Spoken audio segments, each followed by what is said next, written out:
All right, welcome everyone. I'm going to go ahead and start recording as well. Actually, the recording already started.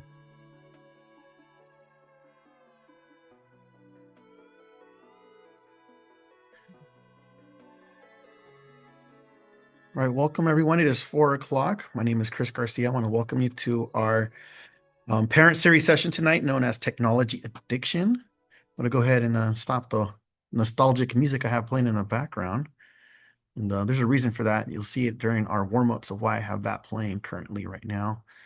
But anyhow, I'm going to go ahead and turn this really quick over to our Spanish interpreter, Monica, so that way you have instructions on how to have live interpretation that takes place right now. Thank you so much, Monica. Well, welcome everyone to our parent series that we have so far going on this year. Today, we'll be talking about technology addiction. My name is Chris Garcia. I serve as an EdTech coordinator here for the San Diego County Office of Education. And joining and co-presenting with me, and you might find her also moderating in the chat, we also have my colleague, Jessica Sierra. She will also be joining us as well and speaking. And then later on, we'll introduce, we also have a guest speaker from SDCOE that supports a lot of our students in the counseling services and whatnot. And she will be also giving some insight as well. And that is Tammy Hester Johnson.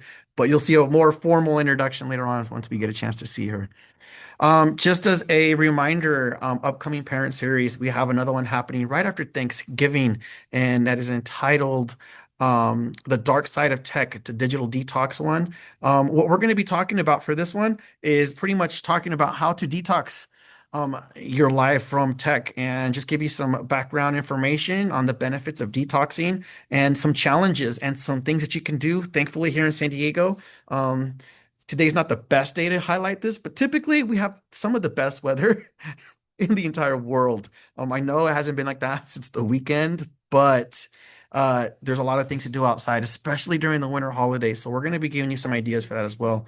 And then later on, when we come back from the hopefully you get a chance to detox during the winter break and maybe into the start of the new year.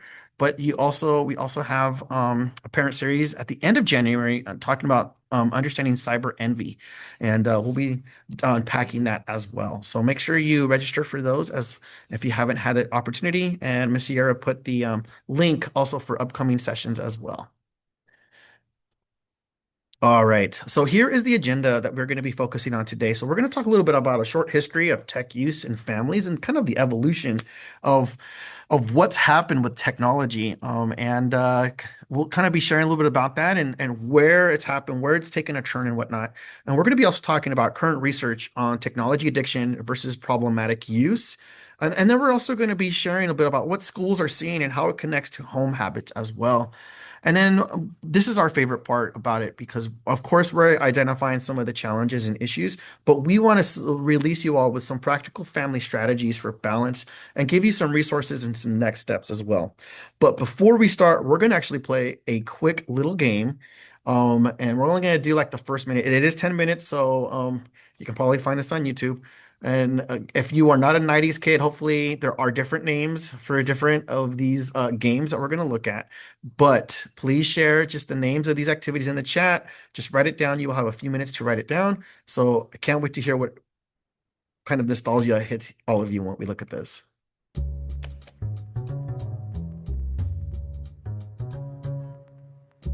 last thing, I'm an ed tech specialist. That's right, Mousetrap.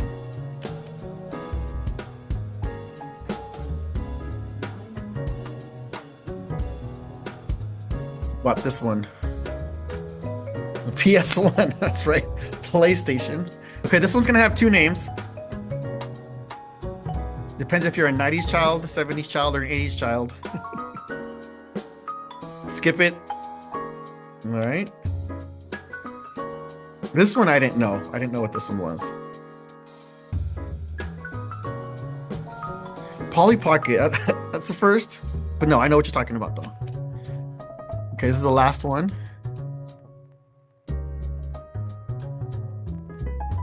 What are these known as? A snap bracelets, slap it. Yes, somebody said slap it. Thank you. Slap on bracelets. That's exactly what they are. Great job, everyone. Thank you so much for breaking this down. And hopefully you have a sense of nostalgia when you come back and you look at this. These are the things that we grew up with, maybe you grew up with. And yeah, I didn't put bikes out there. I didn't put Guess Who or any of those other board games, Shoots and Ladders. But those are things that, if you think about, these are the things that kept us entertained.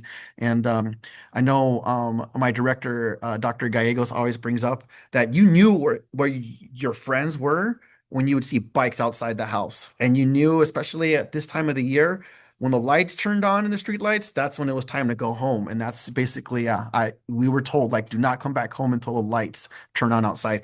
And those are the times that we used to live in. But let's talk a little bit about how we got here with technology addiction, because even though you saw some of these things, a lot of that was not technology. Some of it was the PS1 that some of you were sharing about, but there wasn't a deep addiction towards it. And especially consider, like, a PS1 had no internet access. So if you were going to play that at home with your friends, it's exactly what you were going to do. You were going to play at home with your friends on a Friday night and probably rent a game from Blockbuster.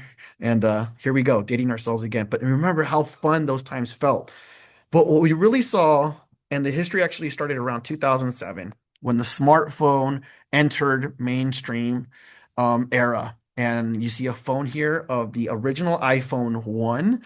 If you still have this and if it's unsealed, then you just hit the jackpot, because you could probably buy a home in San Diego, or at least put a down payment. So just letting you know if you have access to it. But this is where things started happening and things started changing and shifting when it came to communication. Everything was there. If you even think about it, prior to this, it was like the Palm Pilot, if anybody remembers that. But this phone put the Palm Pilot out of business. They're like, oh, sorry, we can't keep up with that. We had access and immediate access to everything.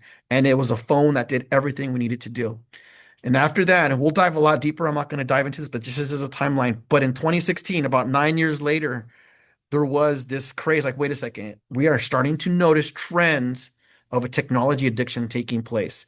And there was a huge report that came out, and we'll give you access to where these came out later on. But technology addiction was the title of the report, and it was concern, controversy, and finding balance. Already 9 years ago, we were like, okay, what is going on with our students? What is happening? And now take it back to last year with the data, and that is showing us that an average teenager spends 8 to 9 hours daily on screens. That is a work day, everyone. Those of us that work the 9 to 5, that's what our kids are doing. Their 9 to 5 is not only at school in front of screens that they might be using, but also on their phones. And they may be using it for different purposes and whatnot, but this is access where our eyes are looking directly at screens. I don't know how anyone here does it, but if I look at a screen too long, then it's going to start hurting my eyes, and there's just so much I can't handle. We're going to move forward, and this next one, I'm going to turn this over to my colleague Jessica. She's going to kind of talk a little bit about some purposes of technology, and yeah, Jessica, the floor is yours.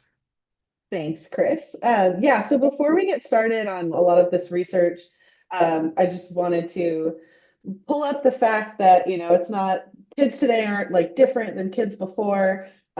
These apps and social media tools and the technology on the phone are designed to be addictive. So they're acting exactly how they should. We kind of recognize that there are addictive qualities when we see games or like slot machines, things like that. It's less obvious when we're talking about like social media or just using a phone. Um, but the way that these apps make their money is by getting views, by getting interactions. And so their whole job is to keep you on these apps, keep you on this tech as long as possible. And they sort of take advantage of our psychology in that way. So we all have this chemical dopamine, which is kind of our reward chemical, and interactions like getting likes or seeing comments or getting alerts on our phone are all signals to our brain that we've gotten kind of rewarded for something. Someone likes something that we posted, or someone's responding to something. And so we get an alert. And so all of those things activate our dopamine, and that just creates this cycle of wanting to use it even more. And then newer technology in the last maybe 5 years or so have made it even harder to stop. So they've taken away certain cues that we had while we were scrolling through those early of those early smartphones where we would get to the bottom of our Facebook feed and it would say like stop here, or you'd have to scroll to a new page. Now we have this endless scroll where you don't have the cue that like maybe it's time to take a break. Or even like commercials like we used to have on TV. Okay, maybe that's your cue to go use the restroom or walk away for a second. Now, Netflix just goes right on to the next episode. So you could sit there for hours. And then they have these push notifications that create this like false sense of urgency. Like you get a buzz or a ding on your phone that makes you want to look at it. But is that an emergency? Is that an alert? Probably not. It probably could wait. And there are ways to turn those off, but default is usually to keep those push notifications coming, to keep your eyes on these apps. If you want to go to the next slide, Chris. And so this video, we're not going to show here, but Chris will drop it in the chat. It's a great article and video about how these social media companies created these sort of addictive qualities on purpose, but not necessarily recognizing how like negligent or harmful that this would become. And so this is a former Mozilla employee, Azza Raskin, talking about he was the one that created the code for the endless scroll. And now he feels sort of bad about doing that. But he recognizes that, companies will say that they're going to stop doing these things, but in order to get the next round of funding, in order to please your stakeholders, the amount of time people spend on your app has to go up. So these things are going to keep continuing. And then social media obviously is a big problem, or like more known problem, I guess, but this also happens in children's programming. So there are definitely some programming out there that's better than others. But we dropped some resources in the chat that talk about how kids programming today, the like fast-paced animation that changes scenes really quick, really hooks children's attention much quicker than say Sesame Street or more educational programming that sort of pauses and asks for interaction. There are shows out there where it's just the content's going, the colors are bright, and kids can get zoned out on it for a very long time for the same reasons as social media. So it's not that the kids are acting any differently than they have, it's that the programming and the apps that we have are designed to just like take their attention. Well said. And we do have a question, but we'll answer it later on. But this is a question that and reminded me, Jessica, later if I forget. But it's somebody asked, and this is a Spanish question, one of our Spanish viewers, if founders of these types of company actually keep their kids away from these types of technologies. And there is a lot of speculation that that is what they do, but we'll dive a little bit more into that. But there is a reason why, and I'm glad that we are part of the generation that we understand the evolution of technology, and if you look at us, like there's a lot of skills, and somebody brought up earlier a lot of the social skills that are lacking. So we're going to talk a little bit about that as we continue moving forward. But these are a little bit more findings and reports, and we just want to provide just some of this data. And if you're looking for some of the video clips, we're not going to necessarily play video clips. I just put the link right now, and I will put it again here in the chat. So if you want to look at the video clips that Miss Sierra just talked about right now, it'll be in the links right here from the New Yorker as well. But 72% of teens feel that they need to respond immediately to text. And this is teenagers that we're talking about. And that's pretty much get almost 3 out of 4 teenagers, and nearly it's almost 75%. But you get 4 teenagers in a room, and 3 of them, if their notifications go off, there's a great chance that 3 of them are going to need to check their phones. Imagine having that. If you have a classroom of 30 kids, 10 students almost, actually not even, sorry, 30 kids. Let's go. I'm trying to think my math quickly here. No, if it's going to be 30 kids and you're looking around 3 out of 4, you're actually looking more or less like more than half the class. You're looking at around maybe 17 to 20, 21, 17 to 20, 21 kids just looking at their phones, thinking to themselves like, oh, I got to check my notifications. That's classroom disruption happening right there during the class. If that's happening there. And that's not just text messages. This is talking about social media and Discord and friends texting them and family and all these things happening just with that ping and that red dot that's happening. So that's something to consider. The other thing is this is that 75% of parents, and if you're wondering where are you getting this data from, it's from Common Sense Media and the Child Mind Institute findings. So if you'd like more resources on that, please, we can also send that to you once we finish the webinar. But 75% of parents say technology causes conflict at home, and rightly so. If you think about it, it's just the different things that are happening when it comes to sharing devices or when it comes to having your student and say like, "Hey, we're done watching. We are done. This is it. It's dinner time. Come eat dinner." And them not wanting to finish. I talked about this when it came to the addicted to video games. If your child is playing online with the video game, well, guess what? They can't just all of a sudden shut it off. Those PS1s that we saw earlier, you could shut that off in the past and you're done. You won't lose anything, or you could save it, you could pause it. When you're playing online, you can't just do that. Um, you have to finish the game, or your account will be flagged. Your friends will be like, "What's going on?" It's a social connection that happens. So those conflicts can happen at home. It's not just that easy, especially with the way our kids understand it. And then, in addition to that, let's talk about addiction or problematic use. Technology addiction. It's Think about it this way. If it's a technology addiction, it's a neurological dependence. And this is very rare and clinical. And it's more like it's clinical, meaning that if you are dependent, like I cannot go to sleep unless I am looking at my phone, or I cannot go to sleep unless I'm watching it. I've been and I've seen situations where there's people that cannot go to sleep without having the television on, and they need that light. They need that. And when that happens, that's when you have to start diving into the health professionals and at least seeking some support and advice. Like, how can I adjust or detox from this type of environment? But the other thing is this is that when it comes to problematic use, the Child Mind Institute said that problematic media use is not a disease, it's a disruption of balance that can be healed through structure and connection. And we will be talking about that in a few moments. We are going to introduce our guest speaker as well, and she'll be talking and addressing some of these challenges and issues and even supports. And I will tell you, like, again, we will be going over a lot of strategies to give you some ideas of how to navigate this, especially those of you with children, teenagers, and whatnot.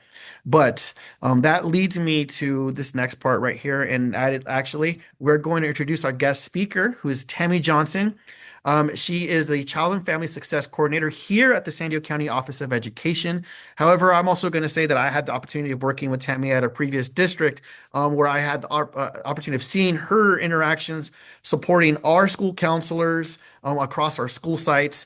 And I will say that counselors are very near and dear when it comes to communicating. And they were very emotional when Tammy chose to support now the countywide. They were like, all right, we get it. They were like, oh my gosh, we're going to miss you here at our district. But now we know that she gets to support all of our school districts. So, Tammy, thank you so much for having and taking the time to be with us and sharing your expertise with us this evening. Thank you so much, Chris. And it is such an honor and a pleasure to be here. And um, I just really want to honor the folks in the space with us today. I know what it took to get here. I know how busy life can be. Raising kids is just hard. And so I really appreciate that you are taking a moment to join us in this conversation. And we can go to the next slide. Um, as I think about what the research says and how social media impacts children and teens, I bet that this can resonate with many of us. I bet you've experienced this. So a child saying, just one more minute, just one more minute. No, I can't turn it off right now. Just one more minute when they're gaming or they're scrolling or they're checking their messages. And when we try to end that screen time, we might often see kids become very irritable, anxious, or even overstimulated. That's not a coincidence. We're seeing that also in the mental health field. When we look at the emotional impact of social media, we're seeing more anxiety, more mood swings, and this something called FOMO. Maybe you've heard of that, fear of missing out more than ever among kids. Um, overusing social media, the psychological effects around that, around self-image, kids are constantly comparing themselves to filtered, edited versions of other people. And the research is really clear around social media use that is directly correlated with actually higher levels of anxiety and depression among our children. And we can go to the next slide. And so when we think about social development, I want us to pay kind of close attention to what is social development. It's the everyday skills that kids need to build friendships, resolve disagreements, and understand other people's feelings. What we notice is that when communication is really dependent upon their screen time or just using text messages or Instagram messages or Snapchat messages instead of these face-to-face interactions, kids have fewer opportunities to practice those skills, those social development skills in real time. For example, messaging and texting removes things like tone of voice, body language, facial expressions. And so without those cues, it's much easier for kids to misinterpret what someone else is saying just by a text message. We don't get all of the information coming through. We see this all the time in schools. For example, a group chat that started on a Sunday turns into a major friendship conflict on a Monday. So again, this doesn't mean technology is bad, but what it does mean that creating spaces for real conversation and play and face-to-face interaction is incredibly important to healthy development around our children. We can go to the next slide. Brain development is something really important for us to understand, especially when it connects to overuse with social media. It's important to understand that children's brains are actually built from the bottom up. And what that means is when you are born, when you're really little, when you're that infant, your brain is in survival mode most of the time. You are letting your parents know when you are hungry, when you're tired, when you're overstimulated by maybe crying or those behaviors that show us. And in that system as well, in that brain system, we're learning about emotional regulation. So we're reading the faces of the adults who are caring for us. And only until around what the research says now is around 26 does the frontal part of our brain, that top part of our brain, actually fully mature. And that part of the brain is around planning and self-control and decision making. So why does this matter? Well, because the reward system center of the brain is that part that says, oh, that felt good, let's do it again. That develops much earlier in children, much earlier than self-control. So social media takes advantage of that gap, like alerts on your phone, videos, notifications. That, as Jessica said earlier, that triggers that dopamine or that feel-good hormone, that happy hormone in our brain, and that reward pathway. The challenge is that social media provides this fast, repetitive, high-intensity stimulation that the developing brain really isn't designed to take all of that at once, especially a very young brain. So over time, constant scrolling, rapid switching from one app to the next overstimulates that lower part of the brain responsible for our emotions. And so the upper brain doesn't have time to catch up, that logical part of our brain. So the bottom line here, the developing brain is shaped by repeated experiences. In those cases, this overstimulation of the brain, that reward system, that fast-paced loop, and limited downtime changes actually how the brain is wired. So we can go to the next slide. So thinking about social media and this upswing in anxiety and depression, when we look at the timeline, and Chris referenced this earlier, the launch of major social media platforms and the rise of handheld devices align directly with the research of increased youth anxiety and depression.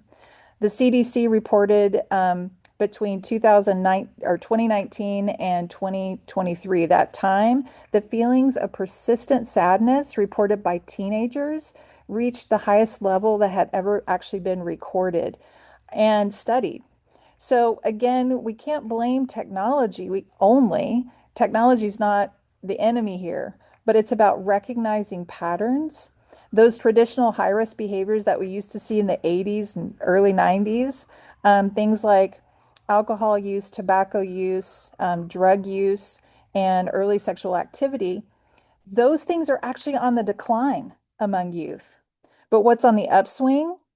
Overuse of screen time. And that results into stressed out kids, kids who are having harder time regulating, and kids are having a harder time navigating what is a typical development around social skills and friendships.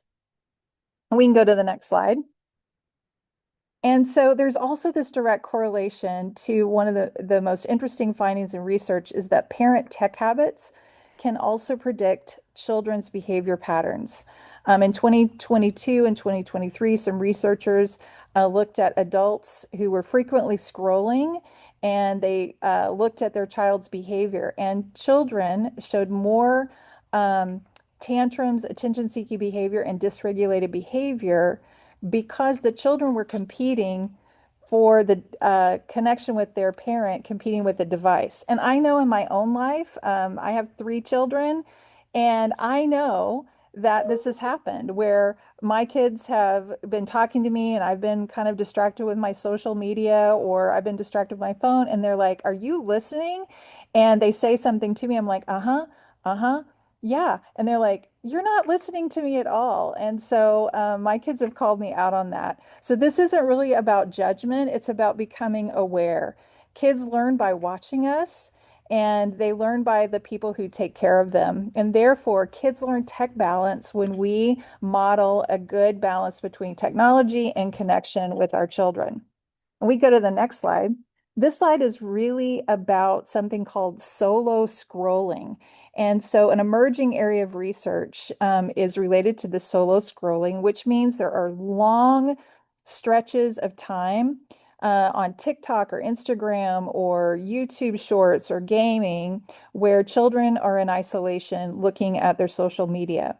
And what we're seeing is this is consistently linked to lower skills around empathy, especially in adolescence.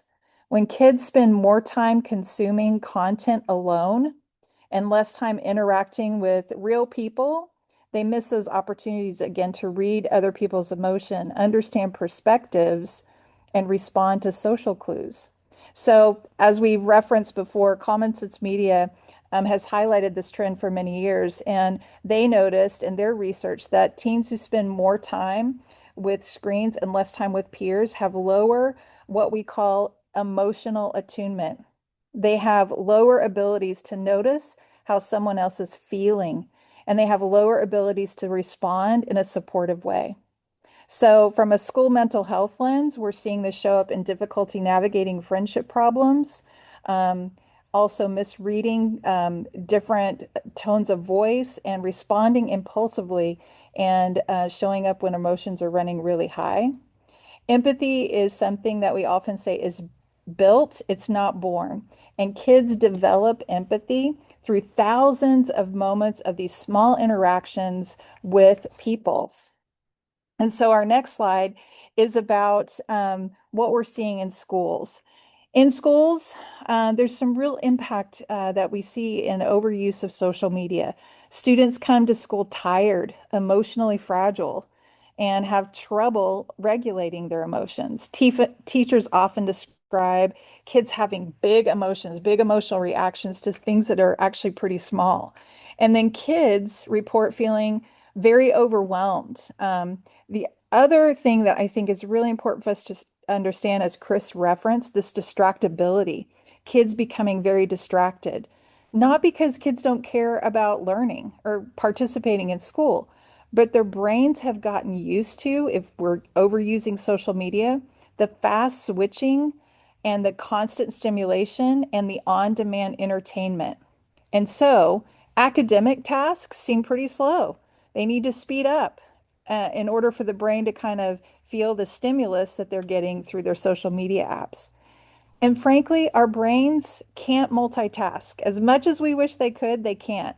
They can't switch from one thing to the next when they're in this hypervigilant state. Well, and as a result, kids have trouble transitioning from task to task. They also seem to have trouble facing challenges and persisting through challenges that may take a minute, may take some, time to really sit in a problem and push through it. We're seeing kids have trouble with that. And it's because of this fast-paced switching back and forth. And we go to the next slide. And so I really don't want to paint this hopeless picture. We're just trying to become, as a community, more aware of the things that we're seeing with kids using technology, this overuse of technology. So being aware and having some boundaries at home and partnerships with your school, kids can absolutely develop these healthy digital habits. And some of the questions that I would like to offer up for you, especially when we're seeing our kids interact with technology.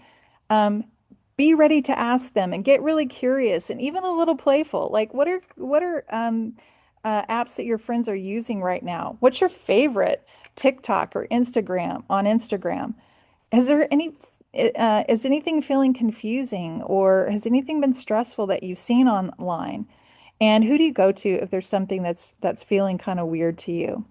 So if you notice these things happening, if you see that your trouble is having any trouble with socially, academically, or behaviorally, um, we say early and often, talk to the folks who are in your kid's life, talk to the school, come together and explore how you can support your kid. And I really, again, appreciate this. I think I'm going to turn it back over to Chris. Yes, thank you, Tammy, so much. This was very insightful, and really appreciate the wisdom and the professionalism that you just shared with us as well. And yes, I have a question in the chat. Somebody just asking if there's any links and step-by-step articles. We're actually going to share that as soon as we finish this, actual resources directly from some of the research data that we pulled out from this, but then also from the Child Institute, from Common Sense Media, just practical things that you can do at home that guide you. And one of them will be actually one of my favorite ones because it's different age groups. But let me kind of go ahead and start. And I know Jessica's going to chime in every now and then. We're going to treat this more like a fireside chat podcast style. So we are going to have a little conversation about it. But what actually helps? Well, one of the things that is important, and this is something I actually used to do as a teacher. Now, as a parent, I'm looking forward to doing this. And I say I'm looking forward to because my daughter is only 7 months. So she doesn't really know what rules are right now. But one of the things is creating co-creating rules and having those conversations of how to respond, how to react, what is taking place, and having those conversations when it comes to working with students. Jessica, I know, has actually toddlers right now, and some of them are where some of they're gathering just the notions of life. And Jessica, I don't know if you mind sharing just a little bit. What kind of conversations do you have with your own kids? Yeah, I think it's super important to like co-create those rules with your children. I have a 3-year-old and a 6-year-old, so it doesn't always work with the 3-year-old, but we try, like at least getting them thinking about like time limits. So like, okay, you want to play this game, you want to watch this one more episode or whatever, you want to play on the iPad, like how long do you want? And like 5 minutes. Generally, the littler ones will say 2 minutes and think it's like hours and hours. So like, yes, 2 more minutes. For the littlest one, I found that just like having him press the timer, so I'm choosing the time, but he's involved in like hitting the timer, turning the alarm off, like having them involved in what the rules are and like the starting and stopping of using tech or having, different activities.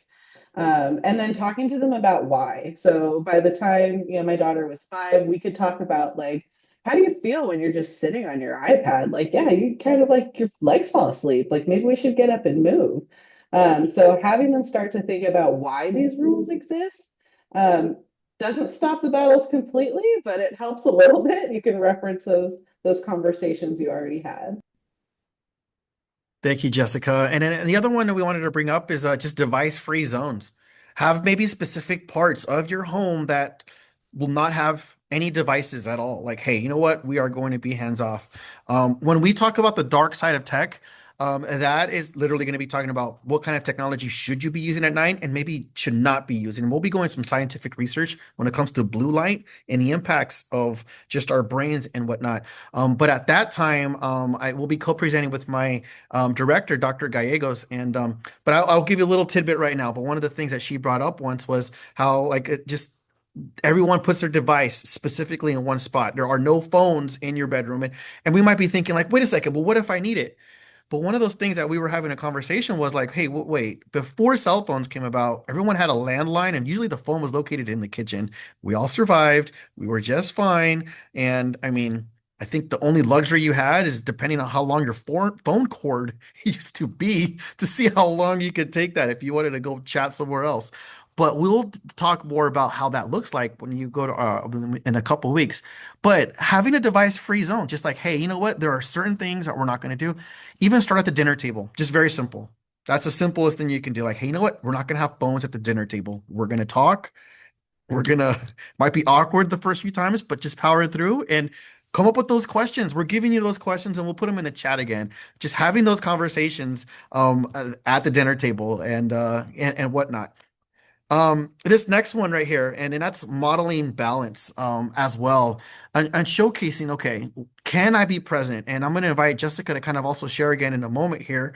But I put this photo here because there are many times when I'm watching my daughter and there are games that she's playing or things that she's doing, and I could very well easily be on my phone checking, ordering something online, checking a recipe, texting my wife. But what I've noticed is like, you know what? She's watching me. And sometimes it's like even at 7 months and as she's crawling and she's starting to sit up, she like looks at me to see what I'm doing. And even this morning, as we're FaceTiming my wife, like my daughter immediately, she thinks that she's gonna put the phone in her mouth and like, all right, this is what I do. I see mom and dad put the phone by their face, I'm gonna put the phone in my mouth. But she sees that already, but modeling that balance of how that looks like. Jessica, do you want to share a little bit about how does that modeling balance look like and being present with your kids?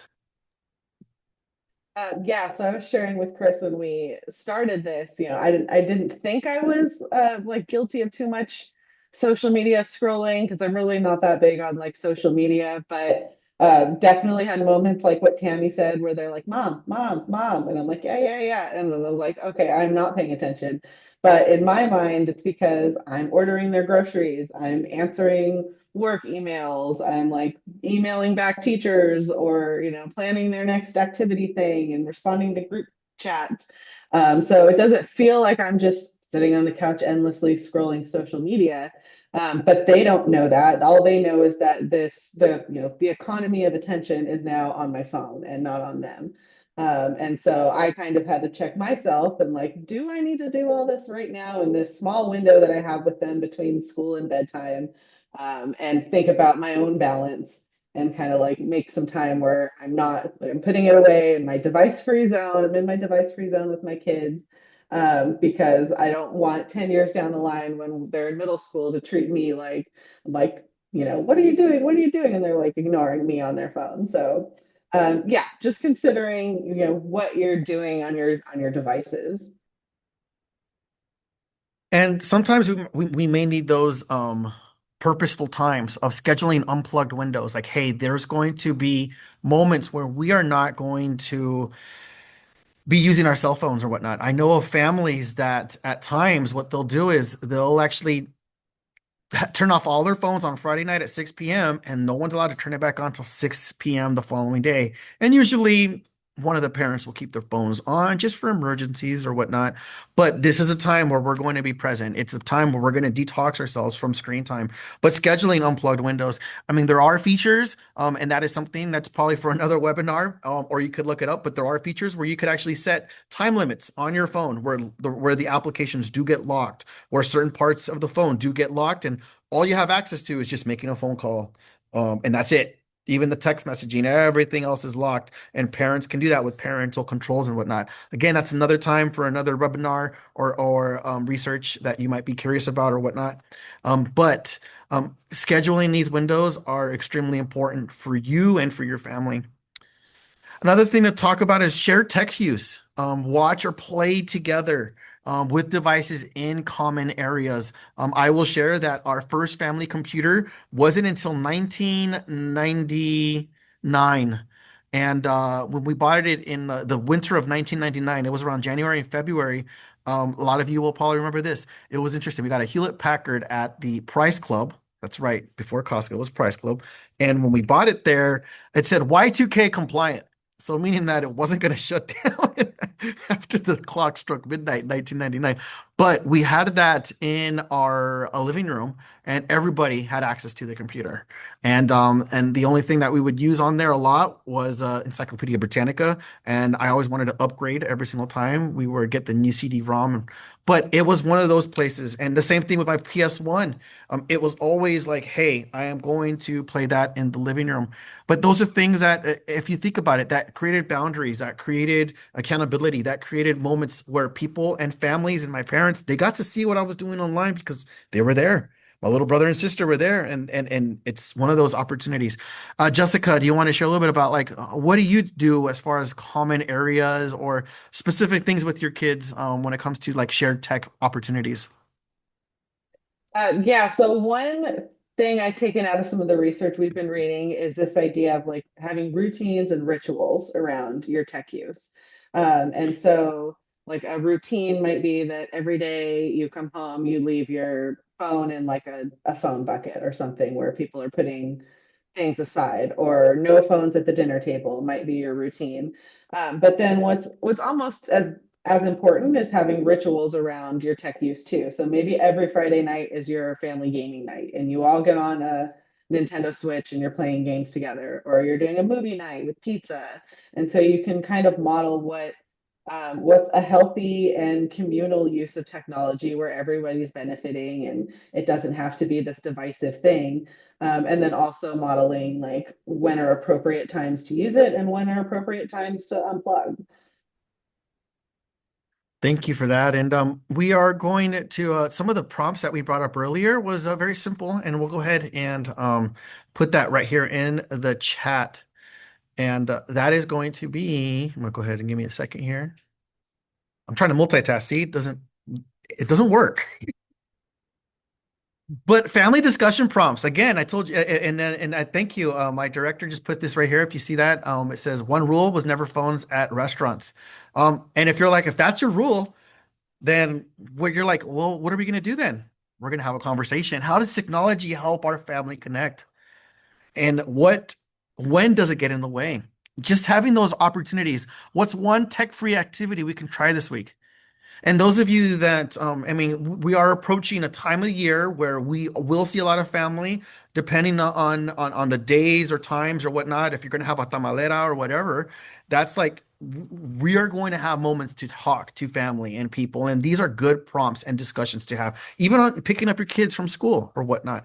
I'm going to repost the ones that Tammy was actually sharing also, but having conversations with your students and your kids, like when it comes to apps that are popular that your kids are using and utilizing, like Googling and researching that. And thank you, Jessica. You're going to put that in the chat as well.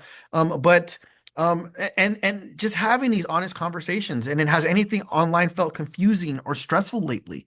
And asking your kids about that and creating those moments and just being there to listen. And oftentimes, more than not, if you're asking these critical questions and just listening to them, guess what? When something happens with your child online, there's a good opportunity that they're going to say, hey, I want to talk to you about something that happened because they know that you're going to listen. So this is a good way of, even as a parent, to like, they don't ever share anything with me. Well, let's start asking questions and listening and creating that rapport with them.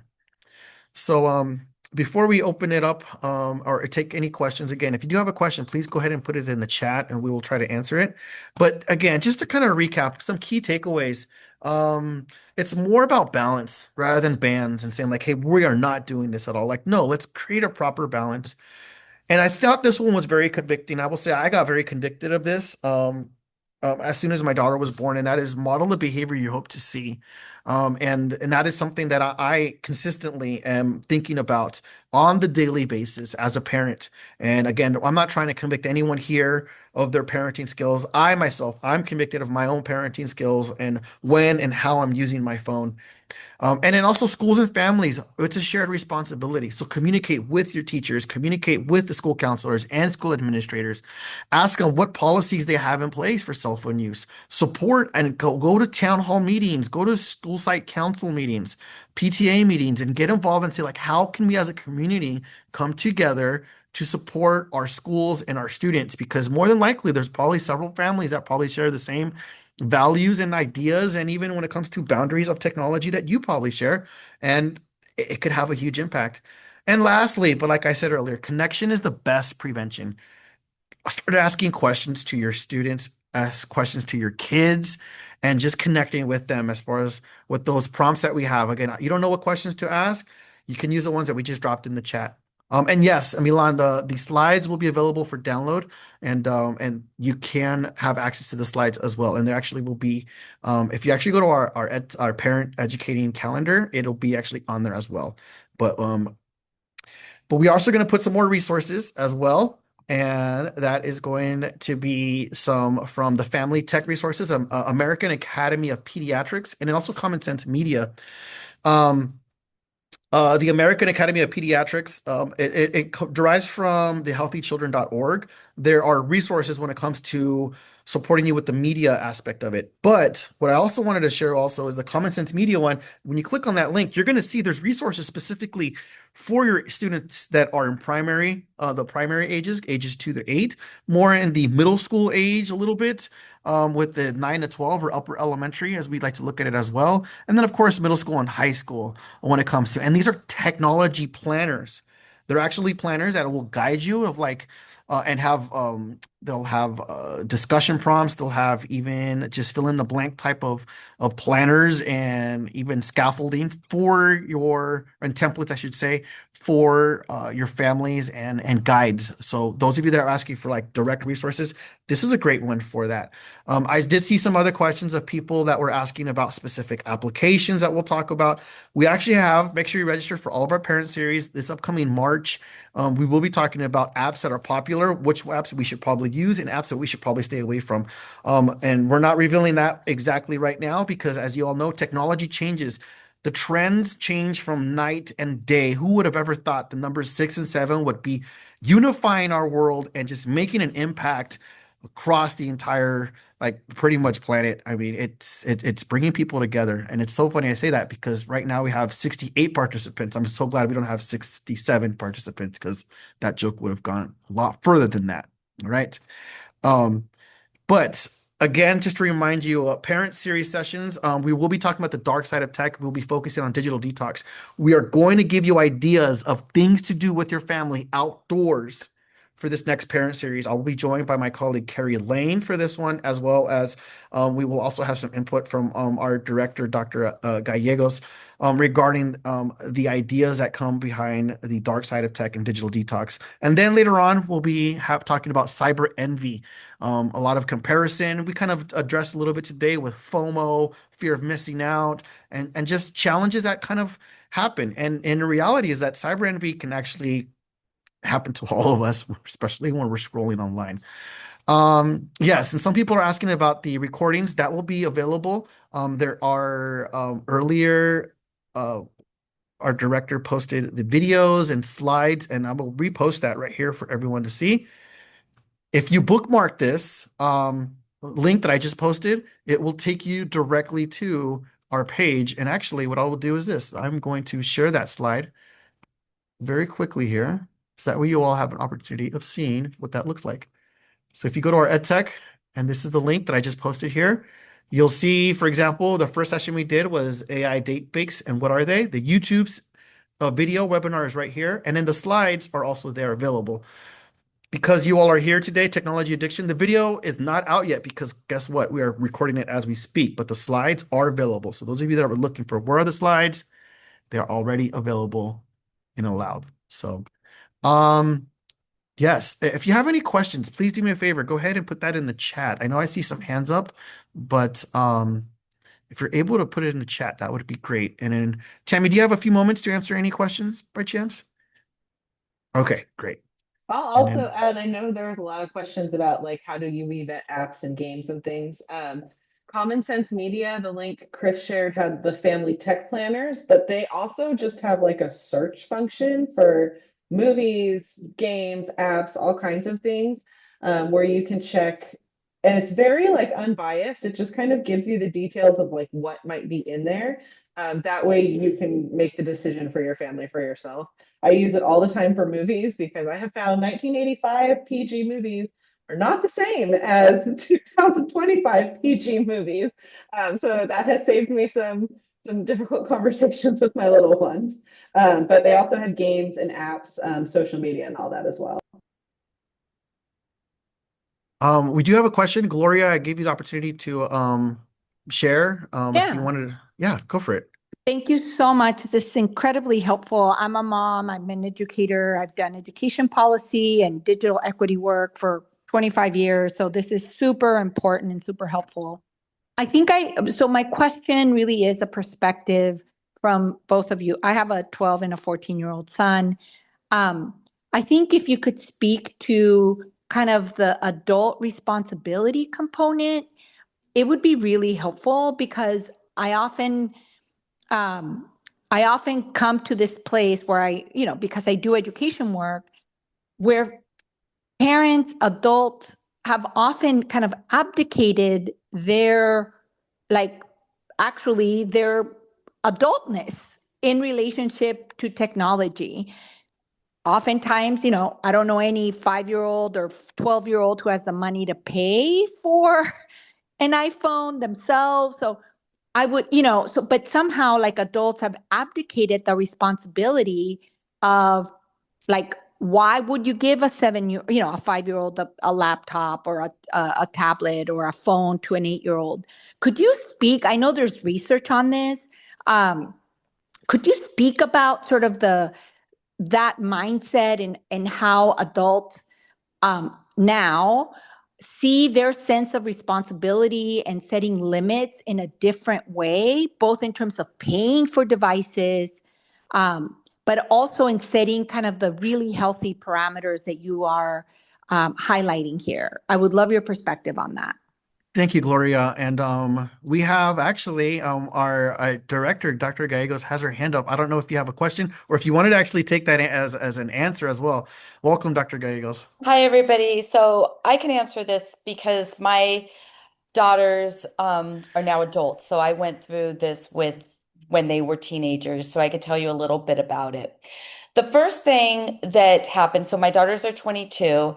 The first thing that we did is we did not give them phones until they were 13 years old. So that was number one. And I did not give in to everybody has one. I need it to get a hold of you. No, we were very, very purposeful on that. So when they turned 13, they got a phone. They also knew I owned the phone. So they didn't buy the phone, they didn't play the plans. That phone belonged to me. And therefore, I had certain rules. My husband and I had certain rules around the phone. And one of those rules was we ended up buying one of those like boxes that everybody had to put their phone in at night. And that was the rule. The phone didn't get charged there, or the phone got charged there. And that was at nighttime, it went in there. The other thing is that we also, for as much phone time they also had reading time. So we had some reading rules in our house as well. So that was also an important component of their phone. And it was also, I had to practice that behavior as well. So my husband was a firefighter, so he was gone a lot of the time. So a lot of this was on me. So I would read, I would put my phone away when we never had phones at the table. So I set those rules up very quickly and very fast with the girls when they got their phones. So that's number one, I think needs to happen. I think also the student also, or the child also, needs to know that phone does belong to you. For that reason, I know a lot of people do those things where you can save for a phone, and if you save for the phone, it shows that you have responsibility. I'm actually going to say no, not to do that, because that takes away your ability to say, I own that phone, I bought that phone for you, because then the child could be like, well, I bought that phone, the phone belongs to me. So I'm actually against that. I think that you buy the phone, you determine the type of phone they're going to get, you determine the plan they're going to have, etc. So those are some of the ideas that I had when my kids got the phones. And I'm pleased to say my kids do not spend time on their phones. They barely are on Instagram and social media. So it did work. Thank you, Dr. Gallegos. And Tammy, if you don't mind, can you just answer maybe answer kind of to this question as well? Maybe what are some questions that parents can kind of ask themselves before considering, does my child need a phone? I appreciate that definitely that perspective. I echo much of that. I actually have to say I didn't get my kids' phones until they were seniors in high school, and I know that shocks a lot of people. And what I guess I should say smartphones. And so they basically had a device where they could text me and a small group of people if something happened. And that often shocks parents because they're like, we can do that. Kids don't have to have a smartphone. They don't. They don't need a smartphone unless you determine that they do. Because what resonates with me and what the comments that were just made is when you hand a child a smartphone, a device that has these applications, internet, all of the things, right? We are handing them an adult world. We are handing them opportunities to interface with adult content. As many times as we try to protect and educate, we are still handing them a device that really opens up the world. And so I want to highlight that. And to your point, Chris, about, what questions can we ask? I kept my kids really busy. We spent a lot of time outside. I think I shared with the team earlier when we were coming up with just kind of presenting to you today. We live in a beautiful city. We have lots of opportunities to get outside.